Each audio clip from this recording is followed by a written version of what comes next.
Tu es en couple avec une femme ambitieuse. Elle travaille tard, elle répond à ses mails le week-end, elle annule vos dîners pour une réunion. Toi, tu commences à te sentir second. Tu te demandes, est-ce que je ne suis pas assez important pour elle ? Peut-être même que tu te dis qu'elle préfère son job à toi. Mais si je te disais que cette interprétation est fausse, et si la vraie raison était ailleurs, dans un mécanisme psychologique que peu de gens comprennent, tu n'es pas seul. Beaucoup d'hommes vivent cette situation et se sentent délaissés. Mais au lieu de chercher à comprendre, ils font des reproches. Ils se ferment, ou pire, ils sabotent leur relation. Résultat, la femme s'éloigne encore plus. Et pourtant, il existe des solutions fondées sur la science pour inverser la tendance et renforcer votre lien. Dans cette vidéo, tu vas découvrir pourquoi une femme investie dans sa carrière n'est pas en train de te fuir, mais de poursuivre un besoin profond d'accomplissement. Tu vas comprendre le rôle de l'attachement et de l'autonomie dans ses choix. Surtout, tu vas apprendre 3 techniques concrètes pour que ta relation devienne un pilier de sa réussite, pas un obstacle. Avant de démolir les idées reçues, pose-toi une seconde. Quand tu penses « elle préfère sa carrière à moi », qu'est-ce que tu sous-entends ? Que l'amour et le travail sont en compétition. Que si elle t'aimait vraiment, elle passerait moins de temps au bureau. C'est un paradigme hérité de nos grands-parents, où l'homme travaillait et la femme s'occupait du foyer. Aujourd'hui, les femmes ont des carrières aussi exigeantes que les hommes. Et pourtant, beaucoup d'hommes continuent de voir le travail de leur compagne comme une rivale. Ce paradigme est toxique parce qu'il te place dans une posture de victime. Tu attends qu'elle réduise ses ambitions pour te prouver son amour.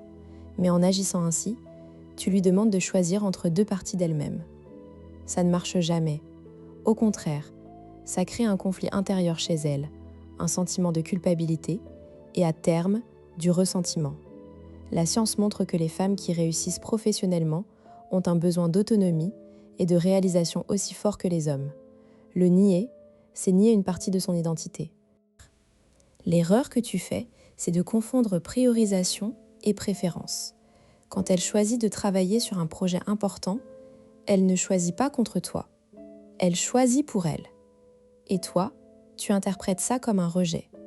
Mais en réalité, son engagement professionnel n'est pas un manque d'amour. C'est une expression de qui elle est. Si tu veux une relation épanouissante avec une femme ambitieuse, tu dois arrêter de voir sa carrière comme une menace. Alors, quel est le vrai mécanisme ? C'est ce que les chercheurs appellent la priorisation professionnelle comme stratégie identitaire.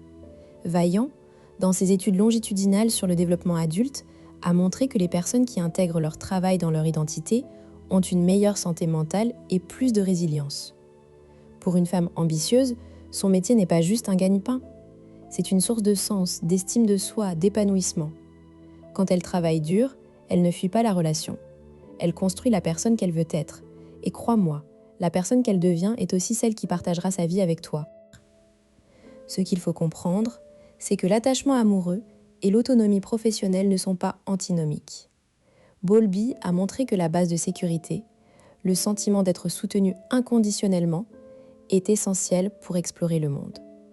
Une femme qui se sent en sécurité dans sa relation va justement pouvoir s'investir professionnellement sans crainte. Plus tu la soutiens dans sa carrière, plus elle te perçoit comme un allié solide et plus son attachement pour toi grandit. C'est contre-intuitif, mais c'est vérifié.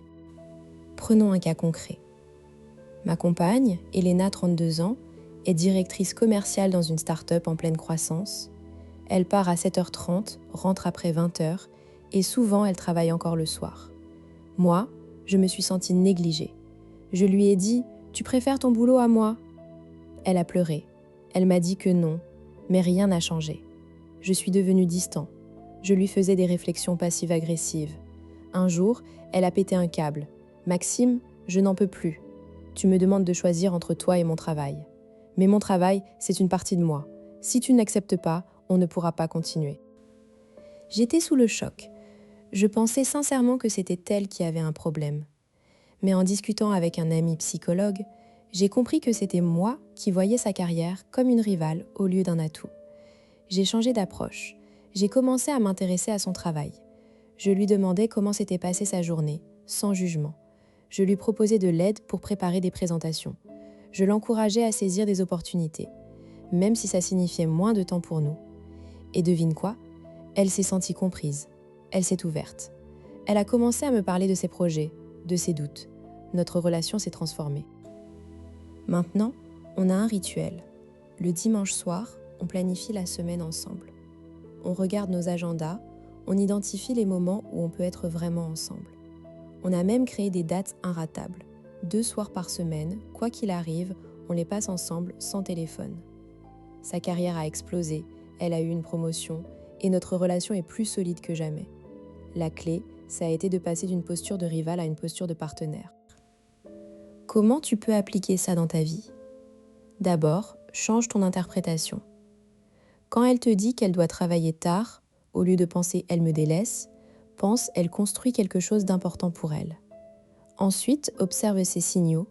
Est-ce qu'elle te parle de son travail avec passion? Est-ce qu'elle te demande ton avis sur des décisions? Si oui, c'est qu'elle t'inclut dans sa vie professionnelle. C'est une preuve de confiance, pas de rejet. Concrètement, quand tu sens de la frustration, avant de parler, demande-toi, est-ce que je me sens menacée par sa réussite? Parce que souvent, le problème n'est pas son travail, c'est notre propre insécurité. On a peur d'être moins aimé, moins important. Mais en réalité, plus elle réussit, plus elle sera épanouie et plus elle aura d'énergie à donner dans la relation, à condition que tu ne crées pas de conflit inutile. Les conséquences de ce changement de perspective sont énormes. Tu passes d'une dynamique de compétition à une dynamique de coopération. Tu deviens son allié, pas son frein. Elle se sentira plus libre de s'investir, mais aussi plus reconnaissante envers toi. La confiance s'approfondit. Et surtout, tu cesses de vivre dans la peur du rejet. Tu reprends le contrôle sur ta propre sécurité intérieure. Voyons maintenant 3 techniques concrètes que tu peux mettre en place dès ce soir. Technique 1. Le questionnement orienté alliance, au lieu de dire « encore du travail », demande « qu'est-ce que tu dois accomplir aujourd'hui qui te tient à cœur ?» Montre de la curiosité pour ses objectifs. Ça la surprendra positivement. Par exemple, « comment s'est passée la réunion avec ce gros client ? Tu m'as dit que c'était important pour toi. » Tu valides ainsi son investissement sans la juger. Tu verras, elle se livrera davantage. Technique 2.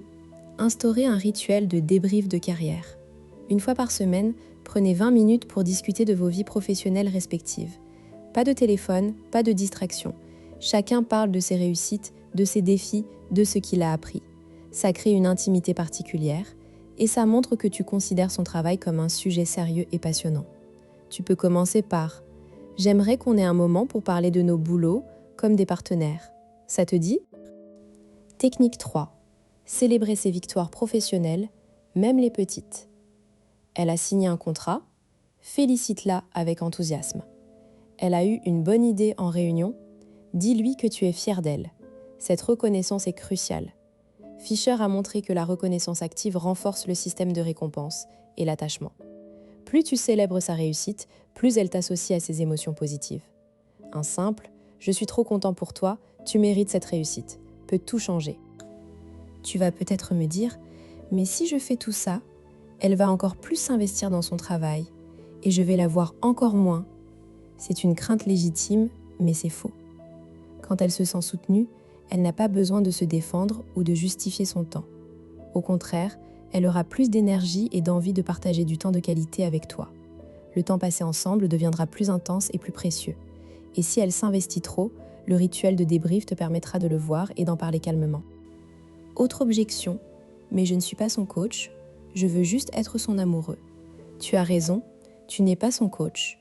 Mais être amoureux d'une femme ambitieuse, c'est aussi être son confident, son allié.